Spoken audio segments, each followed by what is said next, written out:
What's up, guys, and welcome to another video, and let's get ready to wake up and react to another episode of Tanya, Season 1, Episode 2. This show is so overwhelming to me. I get so, confused and everything. I have a hard time with it, because I don't know anything about history, and I was actually supposed to watch a World War I video. Maybe after this intro I'll record that. But yeah, so I don't know anything about history. I suck at history.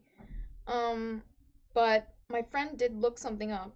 I'll Google it right now, actually, about why the war started, and it was like the assassination of a duke in Germany. I'll just Google it just to make sure I'm right. Why? I think it was the person who assassinated him was Serbian, I think. Why did World War I start? Was the assassination of the Archduke Franz Ferdinand of Austria. Oh, okay, Austria. And his pregnant wife Sophie. Archduke Franz Ferdinand of Austria was the nephew of Emperor Franz Joseph and heir to the throne of Austria and Hungary. However, there were many other causes for the start of World War I. Wait a minute. Him and his pregnant wife? Oh, shit. Oh, that's terrible. It was an arms race. Because Britain had a large navy, Germany wanted a large navy too. I had to look up what arms race is. I could guess, but yeah, okay. A competition between nations for superiority in the development and accumulation of weapons, especially between the U.S. and the former Soviet Union during the Cold War. Yeah, so pretty much competition, to see who can have the best weapons, the most development in their weapons. I mean, I can actually kind of see that with what happened in the first episode between Tanya and the, oh my god, what were they called? Something mages. Oh fuck, hang on, give me a second. Not observer mages. Recon, I think recon mages, and I could see that they had the big guns and they took out their observers, but then Tanya kind of came in there with a better pendant, I guess, better magic pendant, stronger, probably more versatility, I'm gonna assume.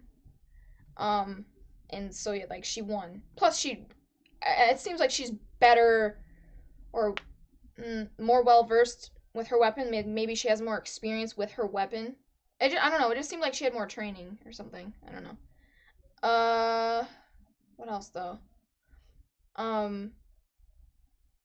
Yeah, I need to watch a video. But I'm just saying, just let me know in the comments. Do I need to get all wrapped up in all this history stuff and all the military terms, or am I just getting am I focusing too much on that? I just don't want you guys to feel like I'm doing a bad job, or I don't care, or I don't know, do I care too much about that stuff and it doesn't really matter that much? I don't know. But yeah, just let me know. But yeah, other than that, where we left off was where Tanya pretty much admitted that she sent those guys to their death because they refused to listen to her. They refused to follow the commands of their superior officer. So she's like, you gots to go.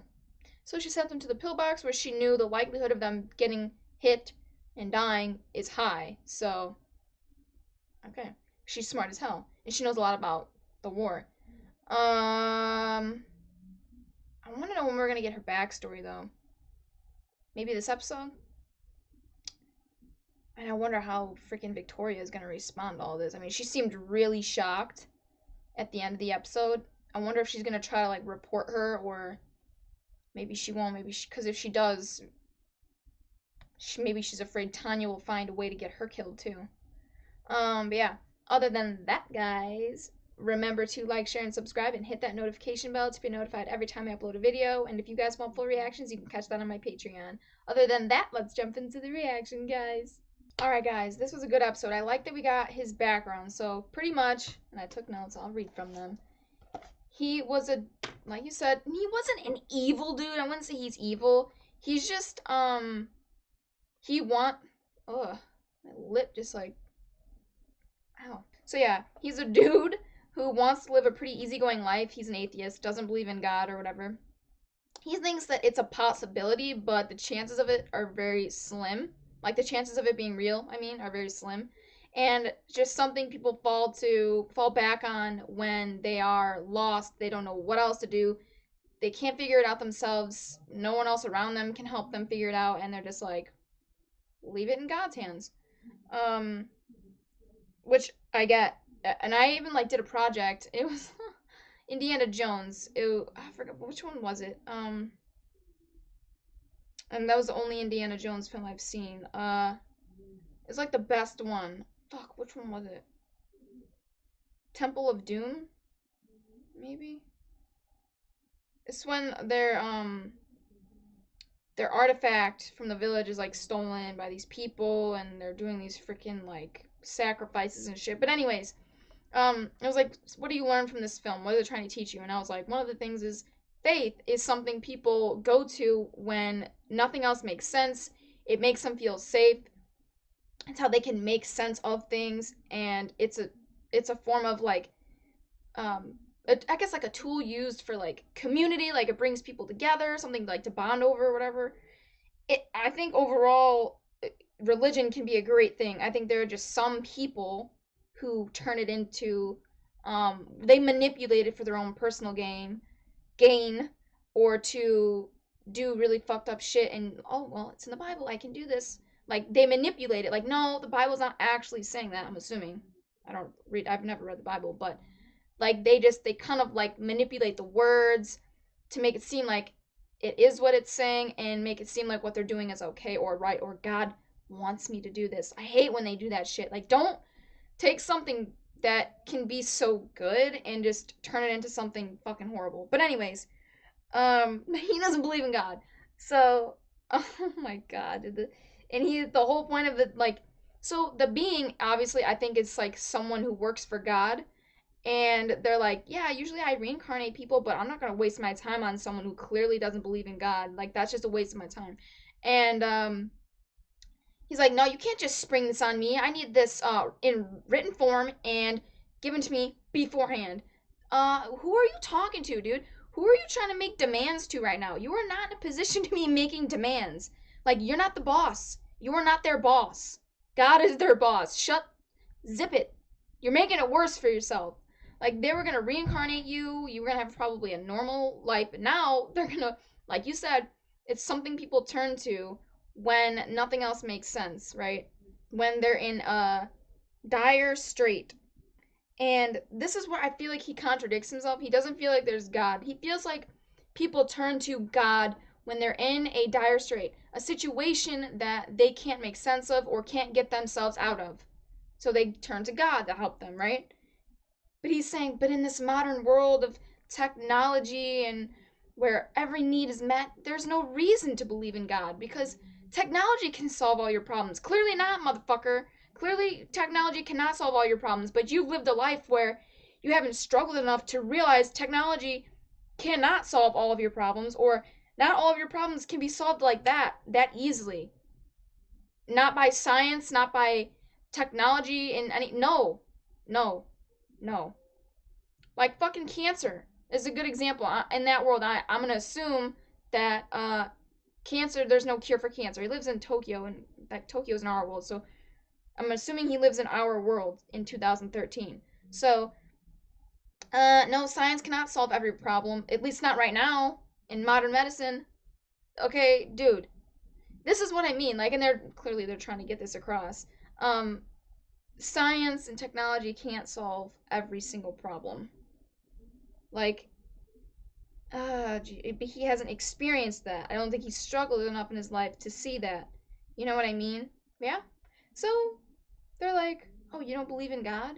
Well, we're going to put you in a situation or make you live a life where it's going to be almost like pretty much impossible to survive. You're going to struggle a shit ton, and you're going to want to ask God or someone of God's faith, or like his disciples, whoever, angels, um, his little workers, like whoever that dude is, I don't know, who's in charge of reincarnating people in, the mythology, but anyways, um Yeah. So they want him to turn to them and ask for their help. And he is never gonna do that. He's never gonna do that, dude. His pride is so in the way. He is really trying to like he said it. I think he said it somewhere in the episode. Like, no, fuck that. I'm not gonna sit here and ask you for help. I'm not gonna sink that low, or I'm not gonna bow down to you or give in to this situation you put him in. I'm not gonna do what you expect me to do or what you want me to do. Not happening, motherfucker. No, that's pretty much what he's doing. He said something when he was falling too. I want to read that again. Making it seem you fought hard while leaving the battlefield in a natural way. That is the best way to protect yourself and survive. That makes sense. I think I get what he's saying. Like act like you're gonna die, or act like, yeah, leave in a natural way, leave the battlefield in a natural way where it seems like maybe you're really badly wounded, you're not gonna survive. That is the best way to protect yourself and survive. Like, maybe for example, maybe I'm wrong here, but for example, like hiding under a dead body on the battlefield, maybe covering yourself in their blood, like put it on your face, on your neck, somewhere, and just like lay maybe like underneath them or something, and just make it seem like you're dead too. You know what I mean? That type of thing. Is that kind of what he's hinting at? Anyways, what else though? What else happened that I want to talk about? The whole guy at the end, I already said this, but like I want to know if, because clearly she gets the pendant from that guy somehow. I don't know if she steals it. He gives it to her. This is I don't know if he is against Germany and he is trying to, I don't know, take her down. Like he sees her in the news, or if he sees her in the news, sees how like badass she is, and he's like, this is the perfect person to give this weapon to. They'll be my ace in the hole for the war. We'll win. Like that type of thing. Could be that. Um, but eventually she's gonna get it. I don't know if it's gonna be next episode or not. What else did I write down? That this happened when she was 9. He was 9. She was 9. Like, you're 9 years old being this badass. I can't believe they sent a 9-year-old into battle like that, though. That's really, I mean, I don't think they were expecting her to be in battle in like her training. She was just supposed to be observing, just like a exercise, and it ended up happening. But that's just insane at 9 years old. I mean, I think the reason that she was able to go all out like this and wasn't that scared is because he isn't really 9 years old mentally. He's way more mature than that. He's like, what is he? Probably in his late 40s, 50s. If he was in his. How old was he when he was in the other world? Like 30s, mid 30s, or 40? 40s? I don't know. But tack on 9 years, he's probably like 40 or, yeah, 40 something? 50 something? I don't know. He's either really early 50s or like late 40s in his head. So he's mature, like mentally. So of course he was like, he's smart as fuck. That's why they're all gonna underestimate him, because they all think she's younger than she is. She's not as smart as she is, but oh, and that's gonna be fun to watch. Okay. Uh, what else though? Let me. Oh, that was funny how like he doesn't believe in God, but he gets reincarnated into like this baby girl body, opposite gender, and like really tiny and small, like weak, like underestimated, and like all like doll like. They just think you're just like, oh no, she's such a cute little girl. No, she's a badass. But like also, okay, this is what my point was. Reincarnated into a baby in a nunnery, place of faith, of God worship, worshiping God. Like, and he doesn't believe in God. It was just kind of ironic. I just thought that was funny. Um, what else though? I just thought that was so funny. Oh, so you're saying you don't believe in God because you never struggled? We're gonna make you. I'm just watching his face. He goes, whoa, wait a second. No, wait, you're misinterpreting what I said. No. Yeah, that was dope. Okay.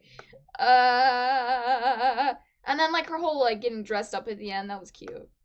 I can't believe they're gonna do this to me. This is just part of it. And then like just playing into it. Perfect. I loved it. But yes. Okay, that's it. That's all I gotta say. This episode was a lot easier to follow than the other one. So, whew. Yeah. Thanks for helping me out though. Again, post it in the comments if I really missed something or I misinterpreted something, because I know I'm gonna need help with that, but that's okay. I can admit that I need help.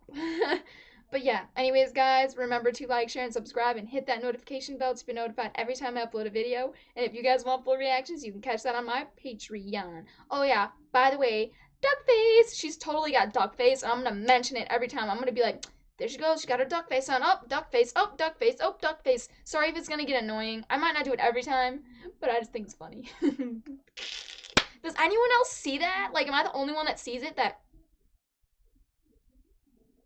like she does it a lot. Okay. And then